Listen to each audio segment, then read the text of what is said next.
पाठ में अपचयन ऑक्सीकरण में सबसे महत्वपूर्ण यही है कि हम समीकरण कैसे संतुलित करें। इक्वेशन बैलेंस करना, जो केमिकल रिएक्शंस हैं उनको बैलेंस करना हम लोग अब तक केवल अनुमान विधि गैस मेथड से करते आ रहे हैं, लेकिन कुछ ऐसी विधियां भी हैं जिससे हम कैलकुलेशन के थ्रू उन समीकरणों को संतुलित कर सकते हैं।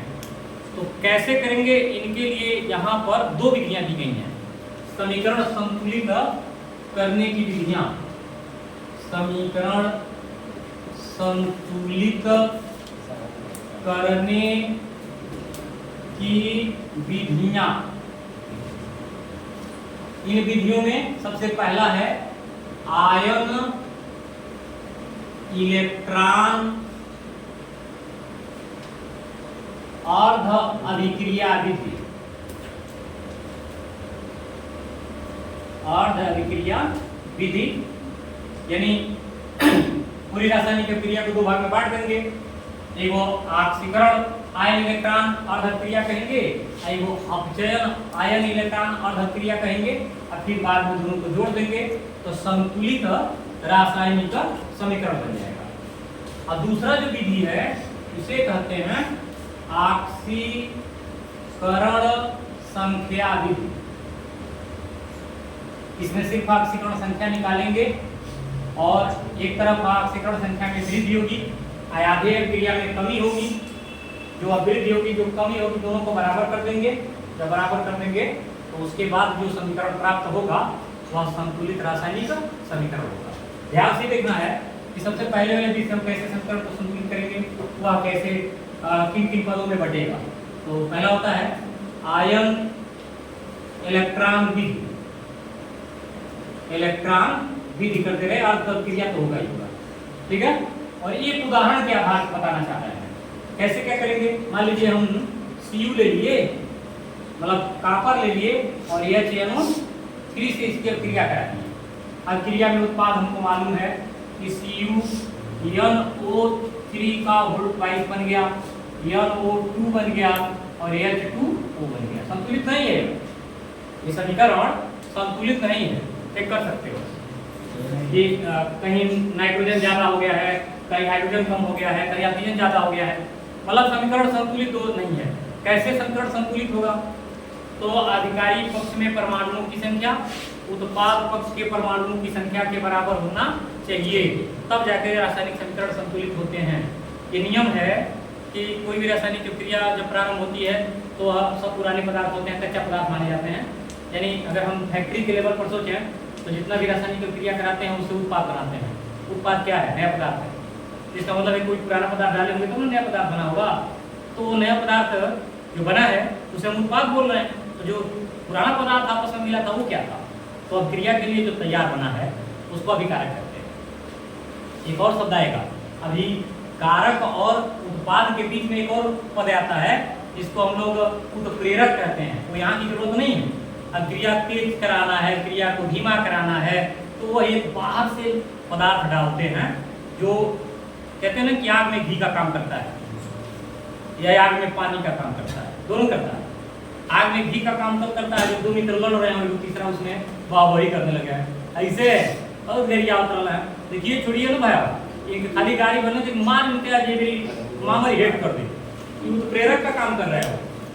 वो ये नहीं कह रहा कि क्रिया ना हो भाई, क्रिया से थोड़ा सा लोग बच जाएं और हाथ पैर तक वो बात न जाए, खाली कहा सुनी तक हो जाए, ऐसा नहीं होता। वो जो बीच वाला आ गया वह जोर लगा के हिस्सा वाला कर रहा है, नहीं होता कोई काम नहीं कर पाता। जोर लगा के कोई उठा नहीं रहा है, उठा के तो दुइये ठोका खड़े हैं सब, पिछवा बगलिया में जोर लगा के हिस्सा, मतलब समझो कि वो कुछ कर नहीं रहा है, खाली तुमको प्रेरणा दे रहा है और काम कहीं कर जाता है। कभी कभी ये काम कर जाता है कि वो जोर लगा के ऐसा कर रहा है, तवा के दुइये को धर के ढेर के उनको किनारे कर दिए। वैसा ही होता है बाहर से डाला जाने वाला पदार्थ जिसको हम उत्प्रेरक बोल रहे हैं।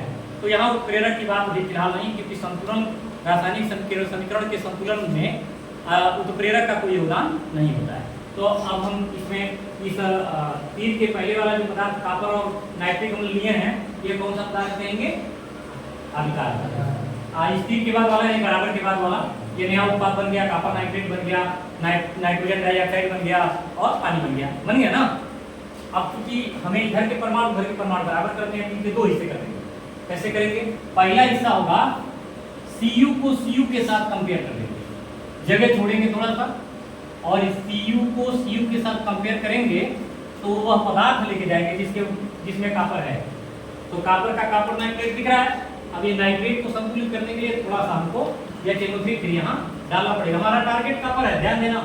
हम नाइट्रिक हम लोग कुछ नहीं करेंगे, हमको कॉपर से बात करनी है। HNO3 यहाँ लिए और देखिए कि क्या नाइट्रेट यहाँ दिख रहा है, दो दिख रहा है। देखो पूरे NO3 का ट्वाइस लगाए हुए हैं, तो यहाँ हम दो लगा देते हैं। नाइट्रेट पूरा हो गया, कॉपर पूरा हो गया, हाइड्रोजन बढ़ गई नहीं बढ़ी? तो जितना हाइड्रोजन यहाँ बढ़ा ना, इतना उसके आयन के रूप में लिख दिए, ऐसे देख सकते। इधर परमाणु के रूप में है, यौगिक में है ना, यौगिक में जानते हैं आयन के रूप में नहीं रहता। किसी भी यौगिक में जो परमाणु होते हैं वो परमाणु के रूप में रहते हैं, क्योंकि वह यौगिक ही उदासीन है। इसका मतलब है कि यहाँ पर हम आयन के रूप में नहीं दर्शाए, अतिरिक्त हाइड्रोजन को यहाँ दर्शाइए। अब दो हाइड्रोजन हो गया, दो नाइट्रेट हो गया, एक कॉपर हो गया। अब इस कॉपर का हम आयन चेक करेंगे, तो परमाणु का आयन कितना होता है? 0। परमाणु का कहाँ आयन होता है? परमाणु का तो इलेक्ट्रॉन दिया है ना, इलेक्ट्रॉन लिया है, तो जितने प्रोटॉन है उतने न्यूट्रॉन है, और जितने प्रोटॉन उतने इलेक्ट्रॉन है। न्यूट्रॉन से मतलब नहीं, यानी नाभिक के प्रोटॉन और नाभिक के बाहर के इलेक्ट्रॉन यदि बराबर हो तो उस परमाणु को या उस पदार्थ को कैसा कहेंगे? उदासीन। Number of positive ion and number of negative ion, यानी positive charge and negative charge. तो पॉजिटिव चार्ज और नेगेटिव चार्ज अगर इक्वल हो जाता है तो वह न्यूट्रलाइज कर जाएगा, उदासीन हो जाएगा। तो इसका मतलब हो गया इस कॉपर के ऊपर कोई आवेश नहीं लगाएंगे, लेकिन इस नाइट्रेट की वजह से इसके ऊपर एक दो आवेश लगाएंगे। जैसे नाइट्रेट पर एक माइनस होता है, यहाँ लिखते जाए थोड़ा थोड़ा ना, थोड़ा सा हिंट के रूप में, NO3 पर एक माइनस होता है। तो NO3 के ऊपर कितना मैंने संख्या दिया है? 2। तो अगर हम इसको ट्वाइस कर दें, ऐसे ट्वाइस किए हैं, तो इसकी वजह से 2 माइनस होगा कि नहीं? तो ये 2 माइनस होगा, तो उसको संतुलित करने के लिए 2 प्लस बनाना पड़ेगा। कॉपर का हो गया 2 प्लस। यानी अब देखो कि यहाँ से यहाँ पहुँचने में, कॉपर से कॉपर आयन बनाने में क्या हो रहा है। यहाँ से यहाँ यदि हम जाते हैं तो क्या होगा? इलेक्ट्रॉन का परित्याग हुआ है कि ग्रहण हुआ है? परित्याग हुआ है। इलेक्ट्रॉन परित्याग नहीं समझ में आएगा तो बोलना। इलेक्ट्रॉन परित्याग, 2 इलेक्ट्रॉन परित्याग हुआ है, ठीक ना। और इलेक्ट्रॉन परित्याग कितना हुआ है? 2। तो यहाँ क्या करेंगे? 2 इलेक्ट्रॉन यहाँ दर्शा देंगे। अब परित्याग होता है तो उस क्रिया को क्या कहते हैं? ऑक्सीकरण। अब क्रिया याद ही है, पूरी तो है नहीं, तो पूरा नाम यदि इसका लिखना चाहे, संतुलन में हमको लिखना नहीं है, जानना जरूरी है। ये अभी समझा रहे हैं तो जानना जरूरी है, लेकिन जब जान जाओगे तो ना लिखना कि ऑक्सीकरण, आयन, इलेक्ट्रॉन और क्रिया है, ऐसा कुछ नहीं कहना। वो तो जैसे पहले हम लोग सूत्र याद करते हैं, सूत्र जब लगाना जान जाते हैं तो सूत्र दिमाग में रखते हैं, सवाल लगाने लगते हैं, ऐसा है ना। पहले हम शुरू में समझाते हैं, देखो ए को ऐसे रख लेना और बी को ऐसे रख लेना, a square minus b square है, तो a की जगह पर जो 2x है, और b की जगह पर जो 3y है, उसको तुम 2x धन 3y कर देना, 2x धन 3y कर देना, ऐसा कहा जाता है। लेकिन जब सूत्र आ जाता है तो बिल्कुल कुछ नहीं करते, डायरेक्ट उसको उसी सूत्र में उसी फॉर्म में लिखते हैं, जिसका नाम हो गया ऑक्सीकरण। ऑक्सीकरण आयन, आयनिक फॉर्म में भी है, इलेक्ट्रॉन दिख रहा है, आयन इलेक्ट्रॉन, क्योंकि आधी क्रिया है तो अर्ध अभिक्रिया। बात समझ में आई कि नहीं? मैं क्यों बोला हूं, क्यों इसको ऐसा कह रहे हैं, समझ में गया? ऑक्सीकरण हुआ है, परित्याग हुआ तो ऑक्सीकरण हुआ है, क्योंकि आयन के रूप में कुछ दिख ही रहा है, इलेक्ट्रॉन इसमें दिख रहा है, आधी क्रिया, इसलिए इसका नाम हो गया ऑक्सीकरण, आयन, इलेक्ट्रॉन, अर्ध अभिक्रिया। इसके बाद हम पहुंचते हैं दूसरा वाला खंड। अब इसको हम कंपेयर करते हैं NO2 और H2 से। इसको कंपेयर करेंगे, मैं नाइट्रोजन को टारगेट किया है, HNO3 और HNO3 ले रहे हैं, तो NO2 ले रहे हैं हम यहाँ, और H2O ले रहे हैं। ऑक्सीजन देखो बैलेंस दिख रहा है, हमको पहले टारगेट ऑक्सीजन को करना।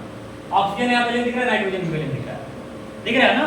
और एक नाइट्रोजन, एक नाइट्रोजन, यहाँ हाइड्रोजन बैलेंस नहीं दिख रहा होगा, कुछ कम होगा। कितना कम दिख रहा है हमको? लग रहा है 1 कम दिख रहा है। इधर 2 है, इधर 1 है, तो 1 हाइड्रोजन और हम यहाँ बढ़ा लें क्या? 1 हाइड्रोजन आयन के रूप में बढ़ा लेते हैं। अब हमको जो परसों भी बताए थे ऑक्सीकरण संख्या निकालने का, अब तुम्हें ओरल समझना पड़ेगा। जैसे नाइट्रिक अम्ल में नाइट्रोजन का याद है, कह रहे थे HNO3 में N ऐसे अंडरलाइन कर दिए थे, अब है ऑक्सीकरण संख्या निकाल लेना। तो यह 1 हो गया, अब वो 3 है तो 3 दूनी 6 हो गया, यानी -6 हो गया। अब वो का +1 है तो -6 में से ये घटा देंगे तो -5 रहेगा, यानी x -5 हुआ। आप पक्षांतर कर देंगे कितना आ जाएगा, +5। ये नहीं आएगा तो रख के तुम लोग हल करके निकालना। जैसे हमको याद है तो हम लिख दिए, तुम रफ पर इसको लिखना, यहाँ नहीं लिखना। जहाँ तुम इसको करना होगा रफ पे, इसे नहीं पूरा भाग नहीं करना, मन में नहीं कर पाते तो कर लेते हैं, उसका उत्तर लिख लेते हैं। वही हाल होगा इस नाइट्रोजन का। इस नाइट्रोजन का इसके वजह से क्या होगा, 2 दूनी 4 पक्षांतर कर देंगे कितना हो जाएगा, नहीं समझ आएगा। इस नाइट्रोजन का, नाइट्रोजन डाइऑक्साइड में इस नाइट्रोजन का हम निकालना चाहे ऑक्सीकरण संख्या, चाहे उसका चार्ज निकालना चाहे, आवेश निकालना चाहे तो कैसे निकालेंगे। नाइट्रोजन को x मान लेंगे, वो को -2 मान लेंगे, वो को -2 कहेंगे ना, हम -2 में 2 का गुणा करेंगे तो -4 हो जाएगा। x -4 बराबर 0। आप पक्षांतर करेंगे तो +4 हो जाएगा, +4 हमने +4 लगा दिया। क्लियर हुआ यहाँ पर। +5 से +4 होने में हो क्या रहा है, परित्याग हो रहा है कि ग्रहण हो रहा है। यहाँ देखो, यहाँ 5 परित्याग है, यहाँ 4 परित्याग है। इसका मतलब यहाँ से यहाँ जाने में क्या होगा, एक ग्रहण हो गया। जैसे यहाँ 5 परित्याग है, 5 इलेक्ट्रॉन गया है, और यहाँ 4 इलेक्ट्रॉन गया है, मतलब इसको 1 इलेक्ट्रॉन मिल गया तो नहीं 4 के बराबर है, यानी 1 इलेक्ट्रॉन यहाँ ग्रहण हुआ है। इसको हम ऐसे जब घेरेंगे तो कहेंगे इलेक्ट्रॉन क्या ग्रहण, इलेक्ट्रॉन ग्रहण, ठीक है। और इलेक्ट्रॉन ग्रहण को यहाँ प्लस शो करते हैं, आप यहाँ माइनस शो करते हैं। तो यहाँ प्लस ना करके हम यहाँ माइनस कर दें, क्या माइनस के इलेक्ट्रॉन, अरे 4 से 5 हुआ -1 है, यानी ये -1 जो है, ये जो -4 देख रहा है ना, इसमें से गोरी परित्याग करा दिए या तो यहाँ ग्रहण करा दिए। हमको हमेशा यहाँ टारगेट करना है। जैसे बात समझो, मैं परित्याग लिखवा रहा था तो यहाँ माइनस करता ना, लेकिन नहीं लिखा हूँ, मैं यहाँ लिखता हूँ प्लस।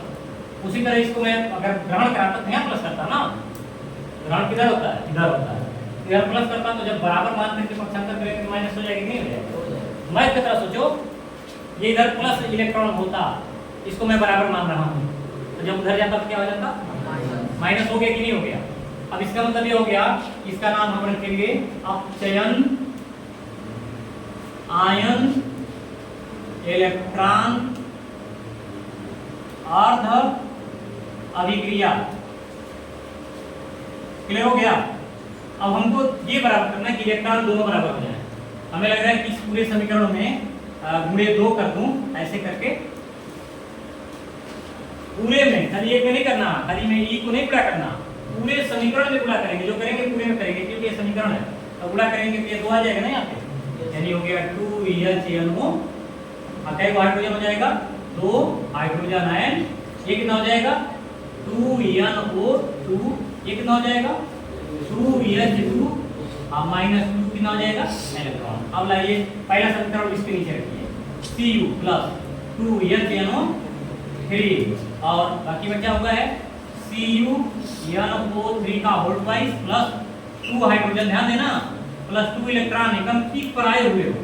अब इसको तुम जोड़ दो, जब जोड़ोगे तो यहाँ देखो, यह इसको क्या करेगा, प्लस माइनस याद है ना, ये ऊपर समीकरण इसको गणित पढ़े होंगे, तो ये प्लस माइनस में कट गया। ये बताओ बराबर के पहले, ये बराबर के बाद है, अब दोनों बराबर क्या नहीं कर सकता है, इनको भी तो पक्षांतर करेंगे तो माइनस हो जाएंगे। इनको हम चाहें तो यहाँ पर नहीं काट सकते हैं, काट सकते हैं। बराबर के पहले अगर वह एक समान आवेश में है और समान है और बराबर के बाद भी उसी तरह का है तो उसे काट सकते हैं। काट दिए, काटने के बाद अब क्या करेंगे, कापर को पहले लिखेंगे क्योंकि हमने समीकरण किस रूप में दिया है। देखो ये इसका मौलिक समीकरण है, मूल समीकरण है जो संतुलित नहीं है, तो कापर हमने यहाँ रख दिया। यह चलो 3 कितना हो गया, 2 और 2 मिला करके 4 हो गया ना, यह चलो 3। और उसके बाद देखो कापर CuNO3 का whole twice plus 2NO2 plus H2O। अब ये हो गया आपका 2H2O बैलेंस है, छूटेगा तो दिख जाएगा कि कितना छूट रहा है। ये हो गया बैलेंस्ड, और गिन के देखो परमाणु सारे बैलेंस हो चुके हैं। अब टू डेट कहीं से भी तुम इसको गिन के देख सकते हो कि कापर अकेले, कापर यहाँ दिख रहा है, नाइट्रोजन गिनिए 4 नाइट्रोजन, तो 2 यहाँ नाइट्रोजन 4 हो गया, ऑक्सीजन 3 दूनी 6, 4 10 2 12, तो 4 3 12, हाइड्रोजन 4 है, हाइड्रोजन यहाँ दुगनी 4 है, बाकी आप देखो कोई परमाणु ऐसा नहीं है कि दोनों तरफ बराबर ना हो। कुछ पल्ले पड़ा है, कुछ तो आया होगा, लेकिन पहली बार हमको लग रहा है कि ये तुम कक्षा 10 में भी था थोड़ा थोड़ा, लेकिन बिल्कुल ही नहीं पढ़ पाए। और आज ये पहली बार तुम्हारे सामने आया है कि किसी गणितीय विधि से किसी समीकरण को हम लोग संतुलित कर रहे हैं। एक तरह से गणित की तरह ये हुआ है, जोड़ घटा के समीकरण बना के एक पद काट करके तब जाकर के इसको संतुलित किया गया है। तो ये तरीका जो होता है ये बड़े समीकरणों के लिए होता है। छोटा तो हम गेस करके बना ही लेंगे, छोटा 2-4 का अंतर होगा तब हम ऊंच नीच करके थोड़ा बना ही लेंगे। परेशानी तो तब होती है जब ये 16 परमाणु 20 परमाणु 24 परमाणु में पहुंचता है, तो वहां तक दिमाग नहीं पहुंचता है कि संतुलित कर भी मैं कि ना करें। क्लियर? इसे एक बात तुम उतारो, फिर एक और समीकरण तुमको